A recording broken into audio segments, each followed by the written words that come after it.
Per 2026, para pelaku pembubaran ibadah bisa dipenjara hingga 5 tahun dan dikenai denda besar.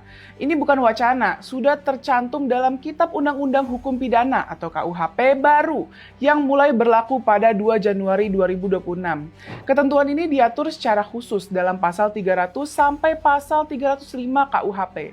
Pasal-pasal ini mengatur berbagai bentuk kejahatan yang berkaitan langsung dengan intoleransi dan pembubaran ibadah. Pasal 300 mengatur sanksi bagi setiap orang yang melakukan ujaran permusuhan atau kebencian, termasuk perbuatan menghasut permusuhan, kekerasan, atau diskriminasi terhadap agama, kepercayaan, atau kelompok tertentu berdasarkan agama atau kepercayaan. Ancaman hukumannya adalah pidana penjara maksimal 3 tahun dan denda maksimal 1 miliar rupiah. Pasal 301 mengatur penyebaran ujaran kebencian atau permusuhan melalui media, termasuk media elektronik dan internet.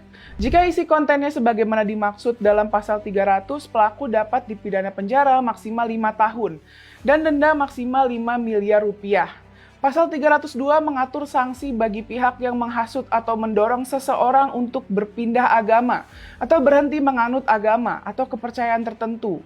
Besaran hukuman dalam pasal ini bergantung pada konteks perbuatan dan ada tidaknya ancaman atau tekanan. Jika hasutan disertai ancaman atau berpotensi menimbulkan kerusuhan, ancaman pidananya dapat mencapai beberapa tahun penjara.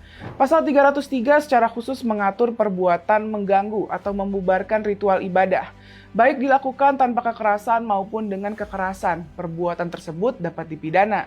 Ancaman hukumannya penjara maksimal 5 tahun dan denda 1 miliar rupiah.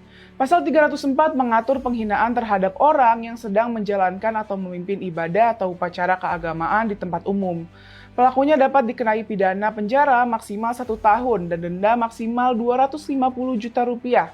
Pasal 305 mengatur perbuatan menodai, merusak, atau membakar tempat ibadah. Ancaman pidananya adalah penjara maksimal 5 tahun dan denda maksimal 5 miliar rupiah. Ketentuan ini menjadi angin segar bagi kelompok minoritas yang selama ini paling sering menjadi korban pembatasan dan pembubaran ibadah.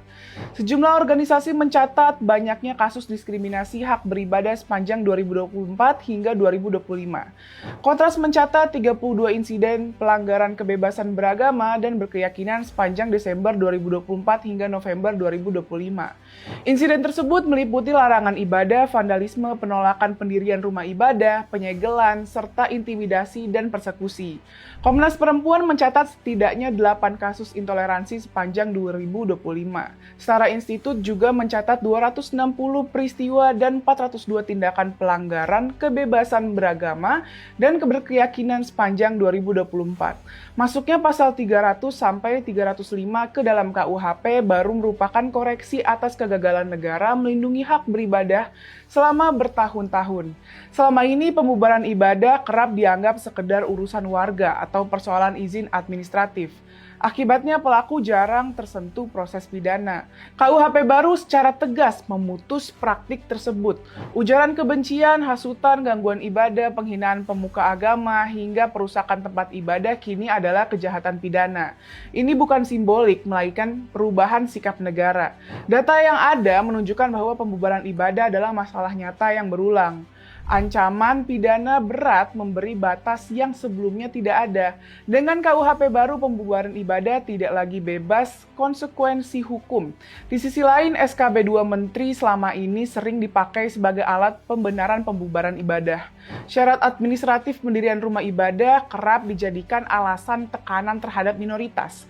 Padahal SKB hanya mengatur administrasi, bukan memberi hak melarang ibadah.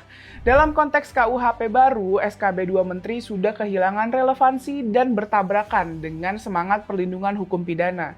Karena itu, pencabutan SKB 2 Menteri menjadi konsekuensi logis dari penguatan KUHP. Tapi negara harus konsisten memproses pelaku pembubaran ibadah sebagai kejahatan pidana. Jika tidak, KUHP baru hanya akan keras di atas kertas, tapi lemah di lapangan. Saatnya negara berdiri tegak melindungi hak beribadah dan memberantas intoleransi.